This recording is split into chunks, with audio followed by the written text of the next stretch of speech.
ये कहानी थी एक बाघ की, नाम था शेरू। शेरू जब छोटा था तब उसे जंगल से पकड़कर इस चिड़ियाघर में लाया गया था।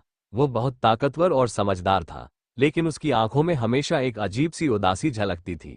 वह बाकी जानवरों की तरह न तो गरजता, न ही किसी को डराता, बस अपने पिंजरे के कोने में बैठा रहता और कुछ सोचता रहता। रहस्यमयी घटना। एक रात चिड़ियाघर के चौकीदार को पिंजरे के पास किसी के चलने की हल्की आहट सुनाई दी। जब उसने टॉर्च जलाकर देखा तो वहां कोई नहीं था। लेकिन सुबह जब सभी कर्मचारी आए तो एक चौंकाने वाली बात पता चली। शेरू के पिंजरे का दरवाजा थोड़ा सा खुला था, पर हैरानी की बात यह थी कि शेरू वहां मौजूद था, जैसे उसे बाहर निकलने का कोई शौक ही ना हो।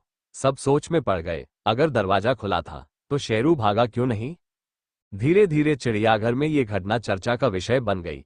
कुछ लोगों ने कहा कि यह किसी कर्मचारी की लापरवाही थी, लेकिन कुछ का मानना था कि शेरू खुद ही दरवाजा खोल सकता था, मगर उसने भागने का फैसला नहीं किया।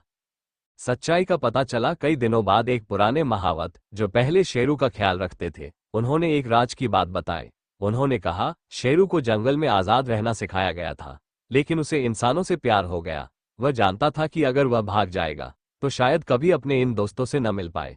इसलिए वह यहीं रहना चाहता है, अपने परिवार के साथ, भले ही यह जगह एक पिंजरा ही क्यों ना हो। ये सुनकर सभी लोग भावुक हो गए। वे समझ गए कि शेरू का चिड़ियाघर छोड़कर जाने का मन नहीं था। उस दिन से चिड़ियाघर के कर्मचारी उसे एक कैदी की तरह नहीं, बल्कि एक परिवार के सदस्य की तरह देखने लगे। आज भी अगर कोई चिड़ियाघर जाता है और शेरू के पास खड़ा होकर कहता है, शेरू तुम आजाद हो, तो वह हल्की सी गुर्राहट के साथ अपनी पूंछ हिलाकर जैसे जवाब देता है, हाँ, मैं जहां प्यार है वहीं आजाद हूं।